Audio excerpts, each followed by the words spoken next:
Esta é uma obra de ficção.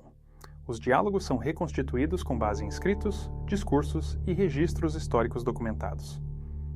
Em maio de 2024, chuvas em menos de 24 horas despejaram sobre o sul do Brasil o equivalente a 3 meses de volume normal. Mais de 150 pessoas morreram. Cidades inteiras desapareceram sob a lama. A NOAA registrou só em 2023 28 eventos climáticos nos Estados Unidos com prejuízos individuais superiores a US$ 1 bilhão, um recorde absoluto desde que os registros começaram em 1980.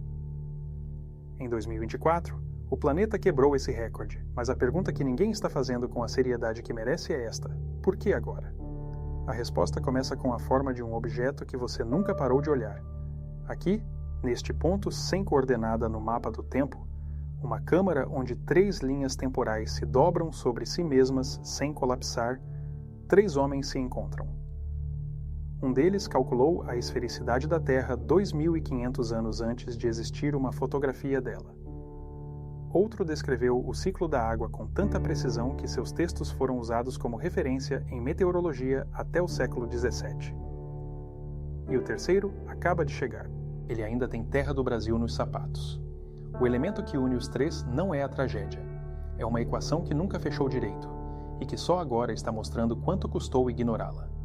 A câmara não tem paredes visíveis. O que existe são 3 superfícies de luz diferentes. Uma quente e difusa, vinda de cima, como o sol grego de agosto filtrado por pedra. Uma fria e direta, como iluminação de laboratório no século XXI. E uma terceira que oscila entre as duas. Como se o tempo não tivesse decidido a qual época aquele canto pertence. No centro, uma mesa. Sobre ela, nada além de uma esfera translúcida do tamanho de um melão. Não um globo decorativo, mas um modelo físico, onde correntes de ar e água circulam em tempo real dentro do vidro, visíveis como fios azuis e alaranjados que nunca se misturam completamente, mas nunca param de tentar. A física interna deste lugar obedece a uma única lei. O tempo aqui não corre em uma direção. Corre em proporção ao calor. Quanto mais energia concentrada num ponto, mais rápido o tempo avança naquele ponto. É por isso que a esfera no centro da mesa parece pulsar. Nas regiões equatoriais do modelo, o tempo dentro do vidro corre mais depressa. Nas regiões polares, mais devagar. Pitágoras entra primeiro. Seu manto está molhado. Ele não explica de onde vem a água. Aristóteles já está sentado. Tem um rolo de papiro dobrado na mão. Não porque precise dele, mas porque é o gesto que faz quando pensa. Ele olha para a paisfera como quem reconhece um argumento antigo numa forma nova. Elon Musk chega por último. Ele senta, olha para os dois e diz apenas: o problema é mais simples do que vocês imaginam, e mais grave. Pitágoras de Samos nasceu por volta de 570 a.C. em uma ilha do mar Egeu. Não existe um único escrito sobrevivente com sua autoria. Tudo o que sabemos sobre seu pensamento chegou por meio de relatos de discípulos e de comentadores posteriores.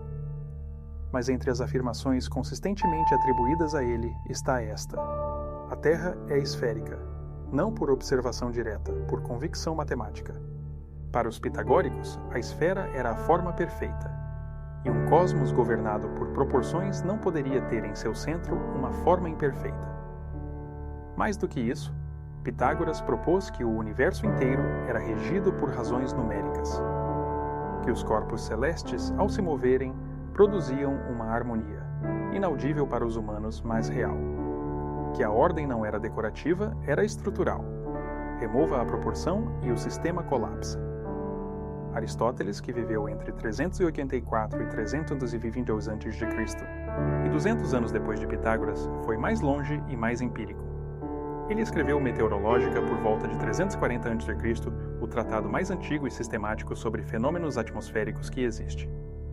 Nele, Aristóteles descreveu o ciclo da água com precisão surpreendente. O Sol aquece a superfície, a umidade sobe, condensa nas alturas por perda de calor e retorna como chuva. Ele comparou esse processo a um rio circular, sem começo, sem fim. Descreveu ventos, nuvens, orvalho, granizo e deixou uma observação que seria relevante 2000 anos depois. Quando a chuva excede o que é normal para uma região, a causa é temporária. Excesso de precipitação, não uma mudança permanente na natureza do mundo. Ele escreveu isso como confiança. Hoje, essa frase lida ao contrário. Elon Musk nasceu em 1971 em Pretória, África do Sul. Em 2006, descreveu a missão da Tesla como parte de uma transição de uma economia baseada em combustíveis fósseis para uma economia solar. Em 2015, numa palestra na Sorbonne, disse que o pior cenário para a humanidade seria mais destrutivo do que todas as guerras da história combinadas. Em 2018, ao Rolling Stone, classificou as mudanças climáticas como a maior ameaça que a humanidade enfrenta neste século, com exceção da inteligência artificial. Ele financiou a competição X-Prize de captura de carbono, listada como o maior prêmio de incentivo da história. 3 homens. 3 séculos separados por milênios. E uma esfera sobre a mesa que, dentro do vidro, está se comportando de forma estranha. Pitágoras coloca a mão sobre a esfera sem tocá-la. Os fios de luz dentro do vidro reagem, não ao toque, mas à proximidade. Os fios alaranjados no equador se intensificam levemente. A forma determina a função, ele diz. É uma das posições mais consistentemente atribuídas ao pensamento pitagórico. A geometria não descreve o mundo, ela o governa. Uma terra plana receberia a mesma quantidade de luz em toda a sua superfície. A luz seria distribuída com equidade perfeita e não haveria vento, porque não haveria diferença de temperatura de um ponto ao outro. Não haveria correntes, não haveria ciclo. Aristóteles ergue o olhar do papiro. Ele está certo no resultado, mas erra a ordem do raciocínio. Pausa. A esfericidade não é uma hipótese de beleza, é uma conclusão por observação. Ele havia documentado isso em Decaelo. A sombra da Terra sobre a Lua durante os eclipses é sempre circular, independente do ângulo. O único sólido que projeta sombra circular em qualquer orientação é uma esfera. O que determina o comportamento da água e do ar não é a intenção do cosmos, é a geometria que existe e a consequência dessa geometria. Musk inclina o corpo sobre a mesa. Esse é exatamente o ponto que as pessoas não visualizam. Ele pega a geosfera com as 2 mãos. Os fios azuis e alaranjados dentro do vidro se reorganizam. Porque a Terra é esférica, o Sol não a ilumina de forma uniforme. No Equador, os raios solares chegam perpendiculares. A energia incide sobre uma área pequena. Nos polos, chegam inclinados. A mesma quantidade de energia se distribui por uma área muito maior. Isso cria um desequilíbrio permanente de temperatura entre o Equador e os polos. A esfera responde. Dentro do vidro, os fios azuis migram lentamente para as extremidades. Os fios alaranjados se concentram no centro. Esse desequilíbrio, Musk continua, é o motor do clima. O calor excedente do Equador precisa ir para os polos. Essa transferência é o que gera ventos, correntes oceânicas e o ciclo da água. Todo o sistema climático da Terra é uma máquina de redistribuição de energia, e ela funciona em equilíbrio enquanto as condições que a criaram permanecerem estáveis. Aristóteles apoia o papiro na mesa. Isso está descrito, não como defesa, como reconhecimento. Na meteorológica, ele havia escrito que o processo de evaporação e condensação é governado pelo movimento cíclico do Sol e que o calor solar é o motor de toda a circulação atmosférica. Ele não tinha o vocabulário de Musk, mas tinha o mecanismo. O que você está dizendo é que perturbamos o motor. Estamos perturbando a entrada de energia, Musk diz. Adicionando gases que retêm calor dentro do sistema, carbono que estava armazenado por milhões de anos no subsolo, devolvido à atmosfera em 200. O sistema começa a ter mais energia do que foi projetado para redistribuir. Pitágoras fica quieto por um momento. Depois, o que acontece quando uma proporção é violada? Nenhum dos 3 precisa responder. Os fios dentro da esfera já mostram. A linha de separação entre o azul e o alaranjado, que antes era estável, gradual, previsível, começa a oscilar. Os fios se embaralham em uma faixa no centro. A turbulência onde antes havia transição suave.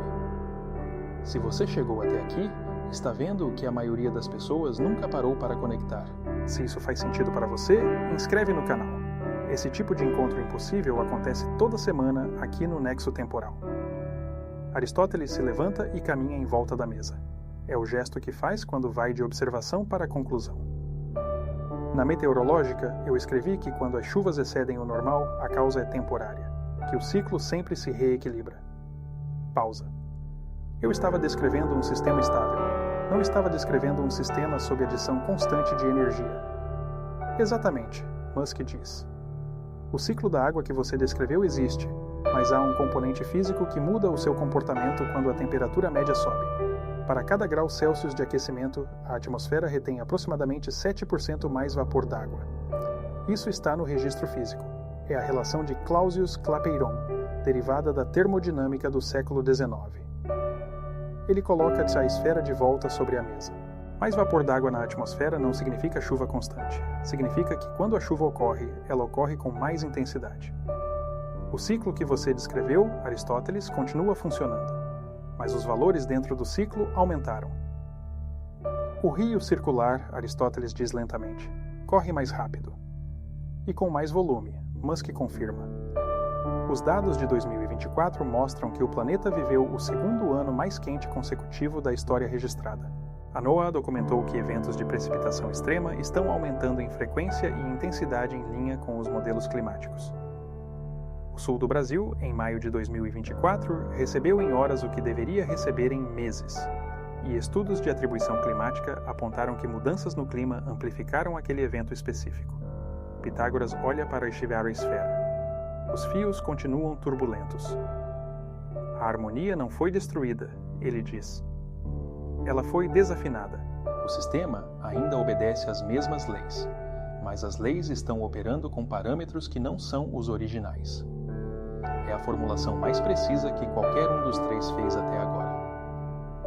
Há algo errado com a esfera. Musk percebe primeiro. Ele inclina a cabeça para o lado, um gesto pequeno, quase imperceptível, mas que Aristóteles reconhece como o gesto de quem detectou uma inconsistência num modelo. Isso não está certo, Musk diz. Os fios dentro da esfera estão se comportando conforme previsto pela física. O desequilíbrio equatorial, a turbulência na zona de transição. Mas há um ponto no hemisfério sul do modelo onde os fios param, completamente. Por exatamente 11 segundos, a circulação cessa naquela coordenada. Não desacelera. Para. Aristóteles se aproxima. Um colapso local de circulação. Isso não deveria ser possível num modelo contínuo, Musk diz. A circulação pode diminuir, pode se deslocar, mas não para, a não ser que haja uma entrada de energia tão abrupta que o sistema perca temporariamente a capacidade de redistribuir. Os fios retomam. A circulação volta. Mas o padrão que retorna não é o mesmo de antes. Os fios que antes formavam uma trajetória suave agora fazem um laço, um redirecionamento. O calor que estava indo para os polos passa a circular localmente, concentrando-se. Pitágoras toca a esfera. Onde estava essa coordenada?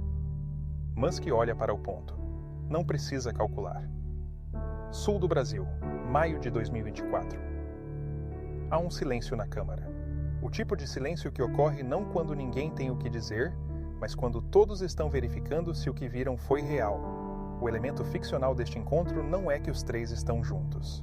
É que a esfera mostrou, antes de qualquer um dos três falar, o que acontece quando um sistema perde temporariamente a capacidade de redistribuir energia. E que esse colapso não é o fim do sistema, é o começo de um padrão diferente. Padrões diferentes têm consequências que os padrões anteriores não tinham. Esse tipo de análise conectando física clássica, observação histórica e dados contemporâneos é o que o Nexo Temporal faz toda semana. Se você ainda não deu o like, é agora. Ajuda o canal a continuar existindo. Aristóteles pega o papiro de volta.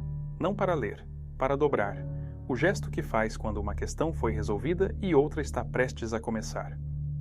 O padrão que esse encontro revela, ele diz, com a precisão de quem passou a vida extraindo leis gerais de observações específicas, é este. Sistemas físicos em equilíbrio toleram perturbações locais.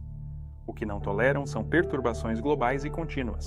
Quando a entrada de energia muda de forma sistemática, o sistema não colapsa imediatamente. Ele se reorganiza. E a reorganização tem custos que não estavam nos cálculos originais. Pitágoras olha para a esfera, onde o novo padrão de circulação já se estabilizou, diferente do original, mas estável dentro de si mesmo. A proporção não voltou ao que era, voltou a uma proporção diferente. Isso é o que os dados mostram, Musk diz. Não é o fim do ciclo hidrológico. É o ciclo hidrológico rodando com parâmetros diferentes. Mais energia no sistema significa eventos mais intensos, intervalos menos previsíveis e extremos mais extremos. As enchentes não são uma anomalia. São o sistema funcionando corretamente dentro das novas condições que criamos. O padrão que esse encontro impossível revela não é uma lição de catástrofe. É de mecânica. Quando você altera os parâmetros de entrada de um sistema físico que funciona em escala planetária, o sistema não quebra. Ele encontra um novo equilíbrio. E o novo equilíbrio não foi projetado para as cidades que construímos, para as colheitas que plantamos, para as margens dos rios onde decidimos viver. O custo não é a exceção. É a nova regra. A câmara começa a dissipar. Os três homens não se despedem. Simplesmente começam a pertencer a épocas diferentes novamente. Mas a esfera permanece sobre a mesa por mais alguns segundos. Dentro dela, o novo padrão de circulação está estável. Diferente do original, mas estável. Aristóteles, já quase invisível, diz a última frase. A questão não é se o sistema vai se adaptar, é se adaptaremos junto com ele. A esfera apaga, e há um dado que nenhum dos três mencionou neste episódio. Um número específico, derivado de observações feitas por um astrônomo grego no século III a.C., que é a primeira medição quantitativa do planeta Terra, e que está relacionado diretamente com por que a distribuição desigual de energia solar é tão precisa quanto é. Esse número, e o homem que o calculou andando pelo deserto com uma vara e uma sombra, é o próximo episódio do Nexo Temporal. Esta é uma obra de ficção. Os diálogos são reconstituídos com base em escritos, discursos e registros históricos documentados.